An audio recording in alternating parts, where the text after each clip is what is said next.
So it has been a terrible, horrible, no good, very bad week for conspiracy theorists. Normally, there would be no good reason to show you a clip of the reality distortionist Alex Jones, but this was really something.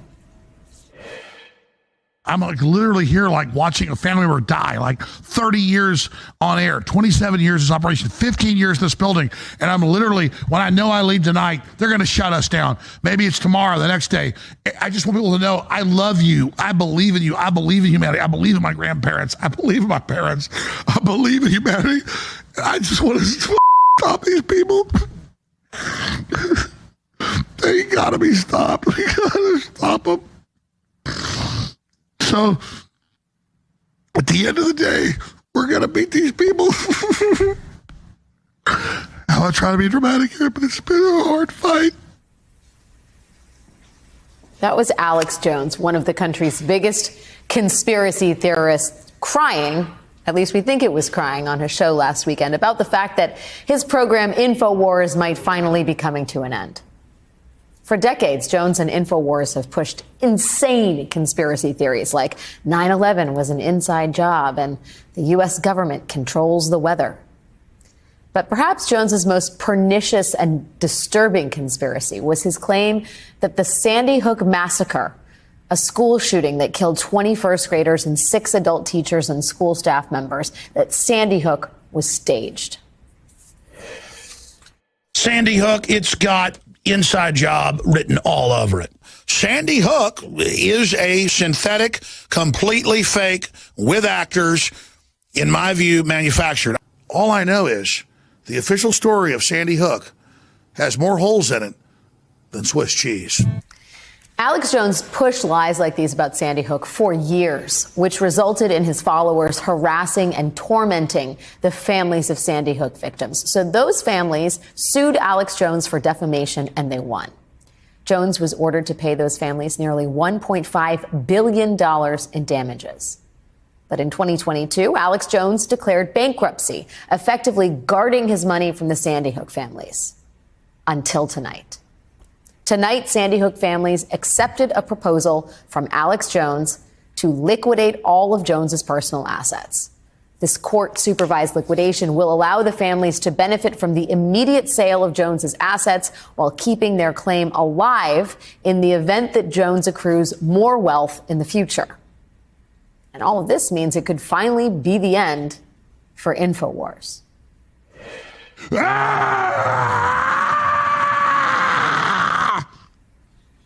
So Alex Jones is being held to account, literally his bank account. Reality has really set in this week, and not just for Alex Jones. This is the Epoch Times. It is a news outlet that started decades ago as an anti-Chinese Communist Party leaflet for the Falun Gong, the fringe religious group. You might know the Falun Gong because of the billboard advertisements for their performance group Shen Yun, a show that travels the country explaining their version of pre-communist Chinese history through song and dance. But at some point in the past 10 years, the Epoch Times became less about Chinese sociocultural views and more about just plain old conspiracy theories. The Epoch Times pushed anti-vax content, claiming vaccines caused widespread injury and death. It pushed seriously niche content like this documentary revealing a secret world government plot to cull the population and force survivors to eat bugs. But for years now, the Epoch Times has claimed content like that has been wildly successful. They put up billboards across the country declaring the Epoch Times as the #1 trusted news. In 2021, the Epoch Times claimed they had grown the site's revenue by 685% in 2 years. It all seemed pretty fantastical.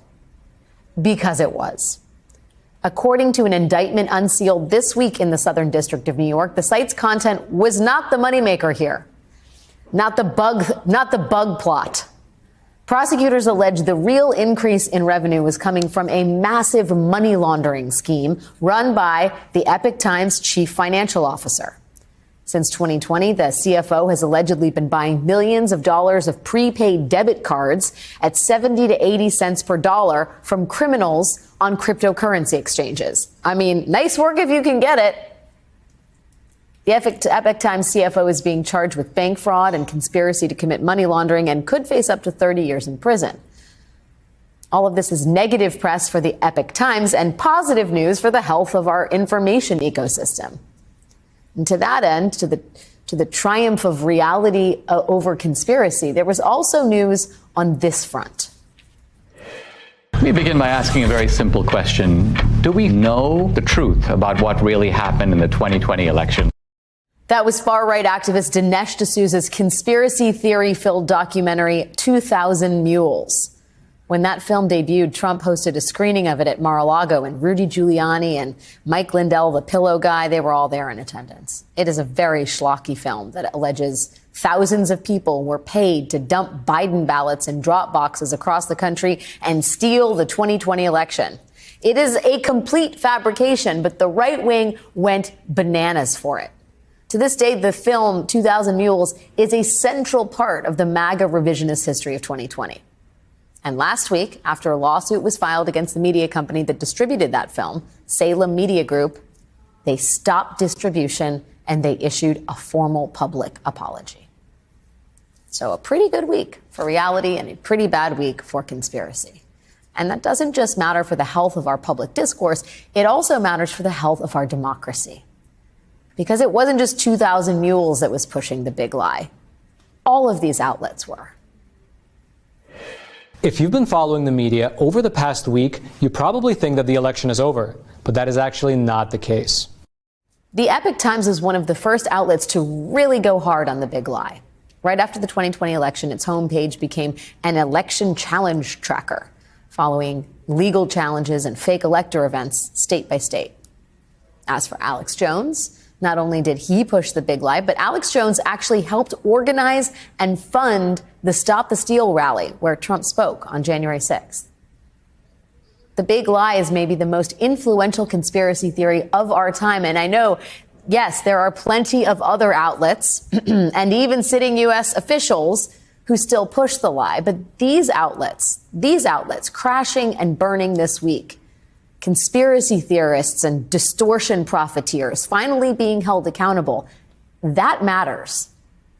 And it comes on a week that has been equally bad for the people who tried to actually use the big lie to overturn the election in 2020. This week, 3 more Trump allies were indicted in Wisconsin for their roles in Trump's fake elector scheme there. And today, in Arizona, Trump's former chief of staff, Mark Meadows, pleaded not guilty to his charges in the election interference case in that state.